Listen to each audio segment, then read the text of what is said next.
Good afternoon, Fin fans. Welcome to our second episode of the FinCast. I'm Ray Sr. I'm Ray Jr. Ray and Son FinCast. Sorry for the time that we've been away. Our first episode was about, I believe, 3 weeks ago. But my editor was out of town, number one. Number two, I was in Miami preparing the team and ourselves for the draft. I was sitting along with the organization, getting things squared away. I'm very excited about our 4 draft picks. It was a tough draft. We only had 4 picks, but I don't want to discuss the reasons why we didn't have a first round. But what's done is done. We went along with what we have. But before I start with the draft and start talking about the players that we picked up, I want to give my deep condolences to the family of Ronnie Lee. He was one of our offensive linemen in the 80s. He was a 3rd round pick in 1979 out of Baylor. He started as a tight end, and we made him an old lineman. So, give our condolences to Ronnie Lee's family. So, that being said, let's go to the draft. I give my team an A, not because it's my team or, we're here talking about Dolphins, but I really do feel that we picked up 4 players who are going to get a lot of playing time. Oh, yeah. Dogs. Yep. Our first one that I'm pretty sure surprised a lot of people, Cam Smith out of South Carolina. That guy, he covers a lot of ground. He's a lockdown corner. Physical. Yeah. He was the number 51st pick in round 2. His 40 time was a 4.43. Okay. Now, did we need DBs? Maybe we didn't, but the way things went last year, we had a lot of players hurt. A lot of our DBs were injured. A lot of guys had to step up. So I believe that Mike McDaniel and Chris Grier said, you know what? Because of the weapons that the AFC East has, Buffalo, New England, and the Jets, we're not going to take that chance again of not having quality backups. We had a lot of... Brandon Jones was hurt, our safety. Nick Needham was hurt. So we had to bring up a lot of guys that, they did okay, but not to where they were starting material. Yeah. Now, Cam Smith, if Xavier Howard goes out, if Jalen Ramsey goes out, Cam Smith could step up and get that starting role. And as a matter of fact, Cam Smith, he was the 25th best overall player that they were rating. So, and of course... First round grade. Yeah, and I'm going to give you an insight on that. He played with our general manager's son, Chris Grier, at South Carolina. So they already knew a lot of inside stuff on him. That helps. Our second pick, it was 84th pick in round 3, Devon Achane. Okay, running back out of Texas A&M. His 40-yard dash time was faster than Jahmyr Gibbs, the running back from Alabama, who got picked. First round? Yeah, first round. The bowl game that Devon Achane played against LSU, he put up 217 yards. Okay, he's only 5'8", quick. but his lower body is solid. Achane averaged more yards than Gibbs right out of the line of scrimmage. And he runs right up the middle. Yeah. Achane was getting 3.6 a carry. Gibbs was getting 3.3 yards a carry. So, and then our third pick, which we picked a tight end from Stanford, Elijah Higgins. But we're going to use him. He was a receiver, but we're going to use him as a tight end. And he reminds me a lot of a Darren Waller. He's got speed. So, yes. So that's going to help out a lot. And then our last pick was an offensive lineman from Michigan, Ryan Hayes. This guy, in 357 passing snaps, never allowed a sack. Now, that is impressive. And not only that, Michigan, for the last 2 years, they won the Joe Moore Award, which they were considered, and they were, the best offensive line in the NCAA.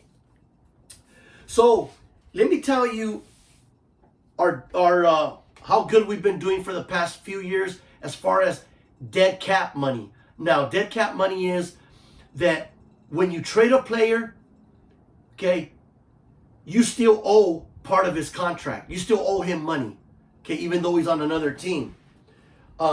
So, look at these stats. In 2019, we owed $67 million in dead cap space. 2020, we went down to $39 million. Okay, in 2021, we went down to $24 million. So as you could see, my organization is getting those numbers lower. In 2022, we're dead cap space $18 million. So we're already from 67 to 18. And now this year, only $4 million we owed in dead cap. So that goes to show you that we're headed in the right direction. This, like I said in my first episode, my son and I, this is our year. Everything is there. You know what? It's Super Bowl or bust. Yep. You know, we made the playoffs last year. Okay, you know, we got knocked off in the first round. We gave Buffalo a game. Tua wasn't playing. Okay, Skylar Thompson almost beat him, third string quarterback. But a lot of things have changed. Our window's down. Next 2 years. This year, next year, it has to be it. It has Yes, to be it. yes. Now, we picked up Vic Fangio, our defensive coordinator, best defensive coordinator in the NFL, highest paid defensive coordinator in the NFL. So, and then this is Tua's second year in the offense, along with everybody else. Oh, he's Hill, ready. He's gonna be Waddle. ready. Now, one thing I'm concerned about is, and I'm sure a lot of other fans are, we didn't upgrade on the offensive line. Okay, we didn't get anybody in the draft. We only picked up Dan Feeney of the Jets, but I don't see him as a starter. Okay, so I guess we're relying a lot on Austin Jackson this year, our right tackle. We're relying a lot on Leo Meckenberg, our left guard. Okay, you know, our coaches, our staff, they see these linemen every day. They work with them every day. So, of course, you know, we got to trust with what they're going with. There's a couple of offensive linemen who are free agents that we did talk to. We talked to Taylor Lewan from Tennessee.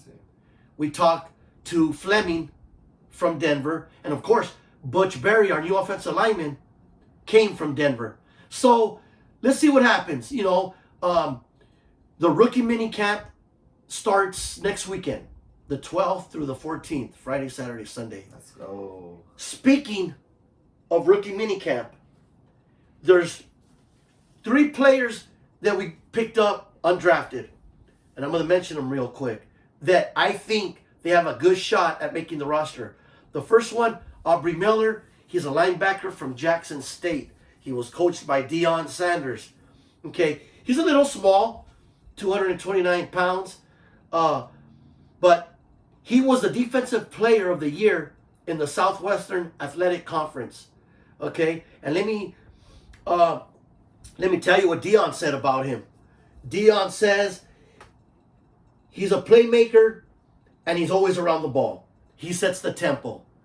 Okay, so that's one guy who I think that got undrafted that will make the team. Another one that's going to give our punter, Jake Bailey, competition is Michael Turk out of Oklahoma.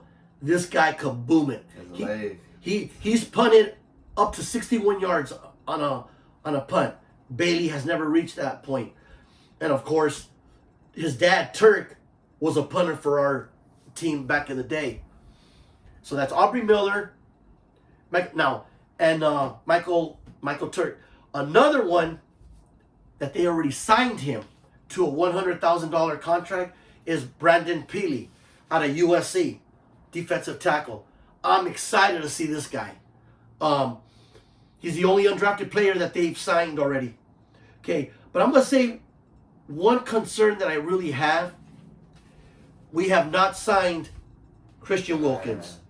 Okay, now this guy, we need him. He's our heart and soul of that defense. Yes.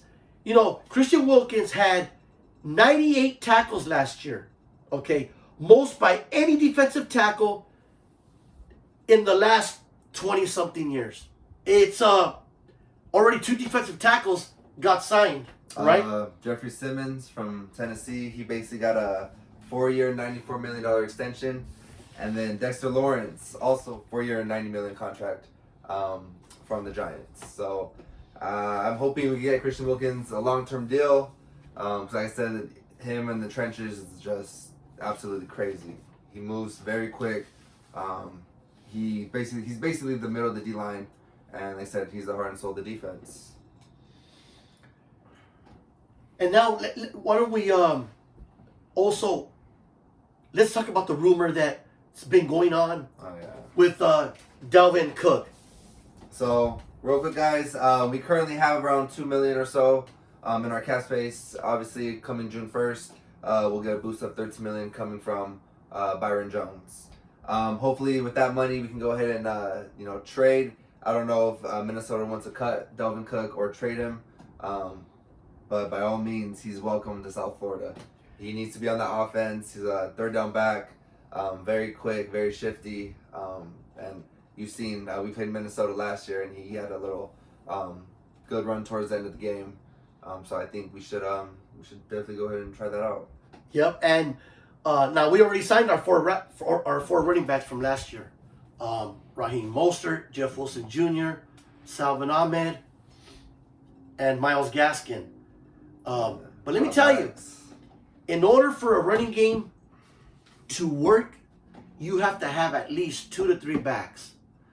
Yeah. Look at the top 3 rushing teams last year: Atlanta, Chicago, and Minnesota. Those 3 teams rotated backs in and out, in and out. Okay, now Dalvin Cook, a lot of people say he's injury prone and what have you, but once he touches the ball, he's ready. He's a weapon. He's ready. Okay. Another player that we haven't spoken about, Robbie Anderson. Now his name he's changed his first name to Chosen Anderson. He had some off the field issues. Okay. He had an arrest in May 2017. He had an arrest in January 2018. It included a verbal threat towards an officer's wife. But he was not suspended. Okay. He left the Jets in 2020 for the Panthers. Now, I don't like to bring up someone's past history that's like that, but it's a stat, or it's not a stat, but information that people that are hearing our Fincast should know. I say positive and negative, on my team. I don't sugarcoat nothing. I say the way it is. If I'm wrong, I'm wrong. If I'm right, I'm right. But I think that this guy's going to redeem himself. Yeah. He's a good slot receiver, very quick, very nifty. So I think it was a good choice. Now, we picked Chosen Anderson, but there was also, before we picked him, there was Randall Cobb. He's 32 years old. Kenny Galladay, 29 years old. Jarvis Landry is still out there. He's 30 years old. And Sammy Watkins is still out there, 29. But, we go by what McDaniel thinks will fit the offense for us, along with Tyreek Hill, Jalen Waddle. I'm expecting a lot out of Eric Uzukama this year. He had some difficulties grasping the playbook last year. That's why he didn't get that much playing time. Okay, but Braxton Berrios, another guy that we got from the New York Jets, he's gonna be like a Wes Welker type of slot receiver. Of course, that's his coach now, his receiver coach. He's also, I feel he's going to be like a Julian Edelman that was with New England. So there's a lot of things, a lot of excitement in South Florida. Another thing that's exciting about coming up this Thursday, May 11th, the 2023 NFL schedule comes out. Oh yeah, we're ready. And see, Let's go. Roger Goodell was waiting to give that certain date because he was waiting for, number one, Aaron Rodgers to get signed by Green Bay. I'm sorry, take that back, New York Jets.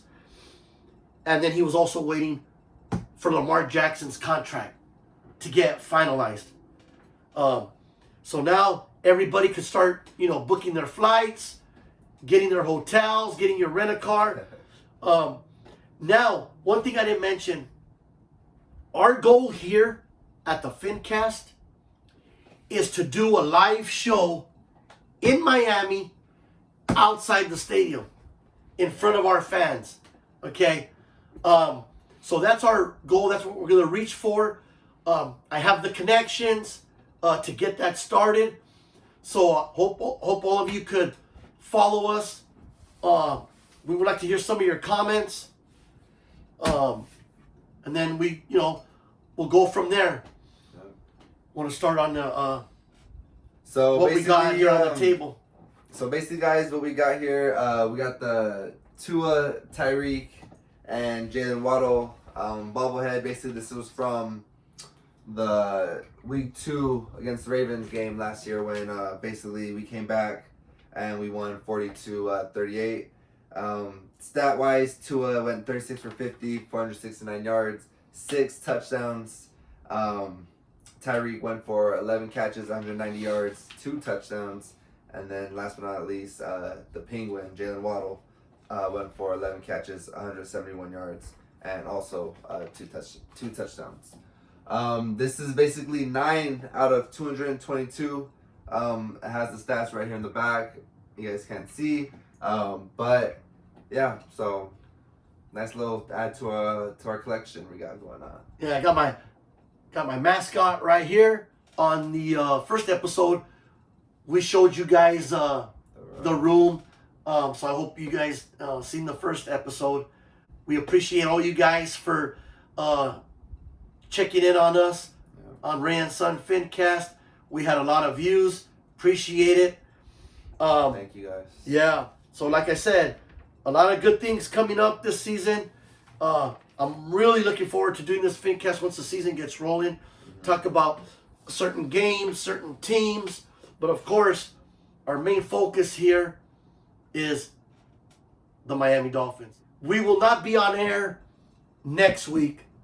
My son over here is heading out to Hawaii without me. So, but I don't do nothing without him and Dana, who's my editor. So we'll see you guys in the next couple of weeks.